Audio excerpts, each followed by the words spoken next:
Hi guys and girls, time for another Harry Potter review.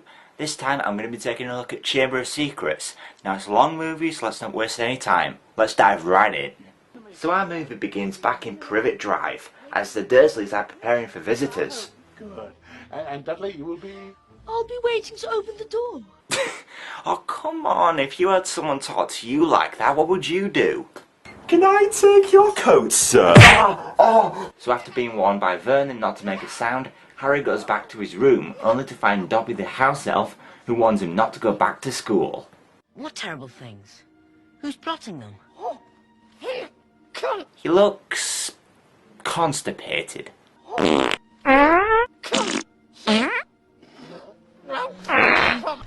the devil are you doing up here? You just ruined the punchline of my Japanese golfer joke. Now if anybody is interested, that Japanese golfer joke that Vernon mentioned is actually pretty funny, so I'll post it in the description below. How that got in a kids movie, I will never know. So Dobby runs downstairs and drops a cake on one of the guests' heads, because Harry refused to stay at the Dursleys' house.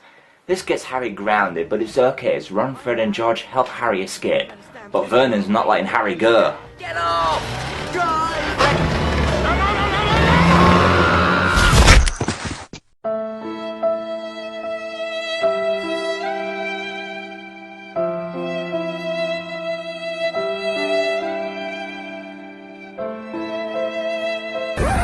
I'm just kidding, he's alright.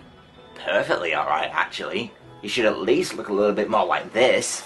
Anyway, Harry arrives at the Weasley house, and after a thorough telling off, we are introduced to Ginny.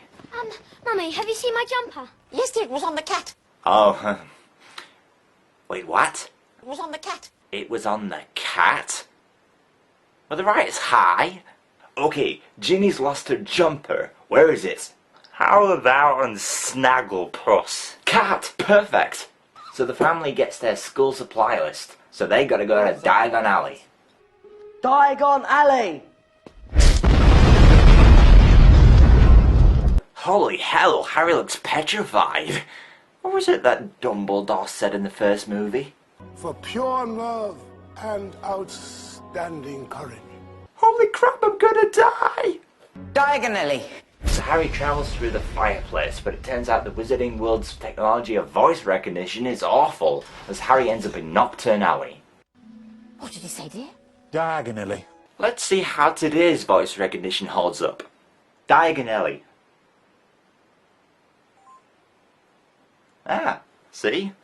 Diagon Alley. Google voice search just pwned flu powder. Google should be paying me, you know. Next up, the train station, but just as soon as Harry and Ron are about to make it through the gateway to platform 9 3/4, it seals itself shut. Harry and Ron make their way to school with the Dursleys' car. They manage to catch up to the train. I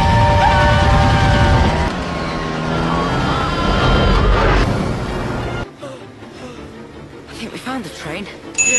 Okay, I'm not gonna do that again, but my god! Things don't get much better when they reach the school either. You were seen by no less than 7 muggles. You do know you are reading the newspaper on the opposite side, don't you? Silence! Oh, sorry. Not to mention the damage you inflicted on a Whomping Willow that's been on these grounds since before you were born. Am I the only one that thinks that Whomping Willow sounds like the Wizarding World equivalent for Viagra? Grasp your mandrake! Got to stop thinking that everything is a pun for the human... Silence! Oh, sorry. Malfoy could have always stuck something else in there. So after learning that Lockhart is the new defense against the dark arts teacher, Malfoy calls Hermione something after class that pisses Ron off. No one asked your opinion, you filthy little mudblood. You'll pay for that one, Malfoy. Eat slugs!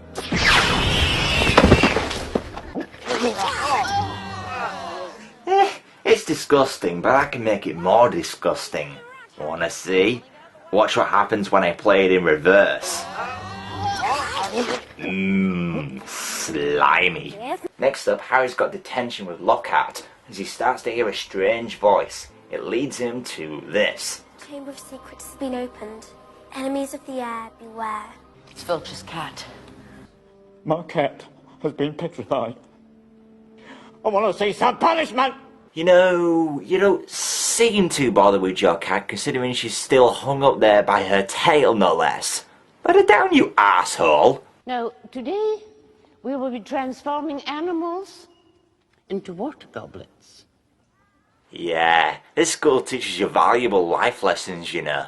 But enough of that, McGonagall explains the origin of the Chamber's secrets to the class. She basically implies that all the Muggles are gonna die. It is said to be the home of a monster.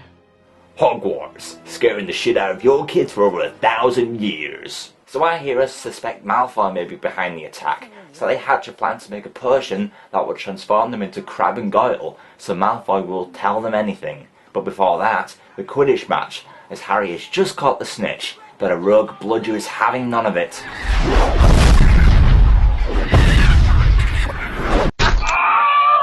Oh, right in the quaffles! Anyway, Dobby comes back and shares a plot device. Dobby can only be freed. Dobby can only be freed when presented with clothes. Take heed, movie. Next up, another attack, and Harry is caught in the act, so he goes to see Professor Dumbledore and comes across Fawkes the Phoenix. Fascinating creatures, phoenixes.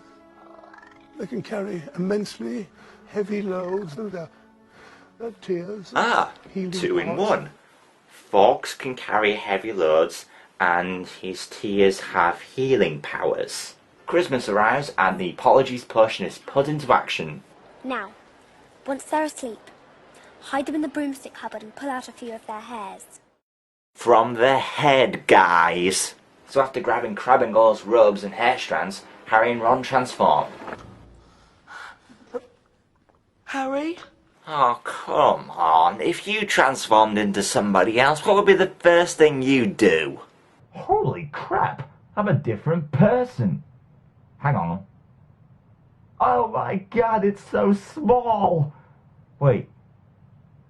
Oh, has he ever heard of a little thing called toilet roll? Oh, Jesus!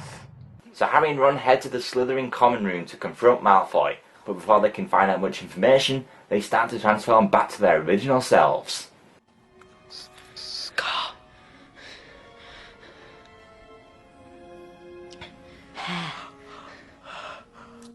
Hang on. Ron! Hey, where are you going? So Harry and Ron arrive back to tell Hermione what happened, but it turns out she accidentally used cat hair in her potion. Have you spoken to Hermione? She should be out of hospital in a few days. When she stops coughing up furballs. And when she stops licking her own ass. Silence! Oh, sorry. Next, we find that the ghost that inhabits the girl's bathroom is a little upset as she's had a book thrown at her. But it can't hurt if someone throws something at you. It'll just go right through you. Sure! Let's all throw books at Myrtle because she can't feel it. 10 points if you get it through her stomach. 50 points if it goes through her head. 100 points if it goes through her. No, Snape, you don't need to silence me. I will behave. So it turns out the book that was thrown at Myrtle can communicate with Harry through writing. Do you know anything about the Chamber of Secrets?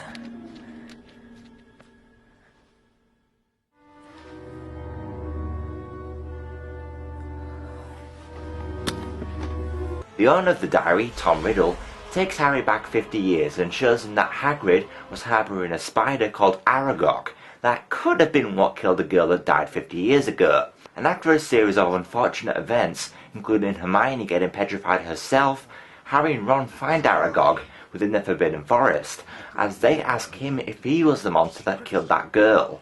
Then you're not the monster. No, the monster was born in the castle. I came to Hagrid from a distant land. You know, I've always found it strange how a foreign spider that's lived in a box all of its life knows how to speak perfect English. And before long the spiders attack and it's looking like they're gonna die.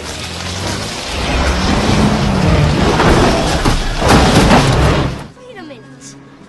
No one finds this a little convenient? Hey, kid, you always said this is a movie, didn't you? So they escape, and we cut to the next day as Harry discovers a piece of paper in Hermione's hand, which describes a beast known as the Basilisk.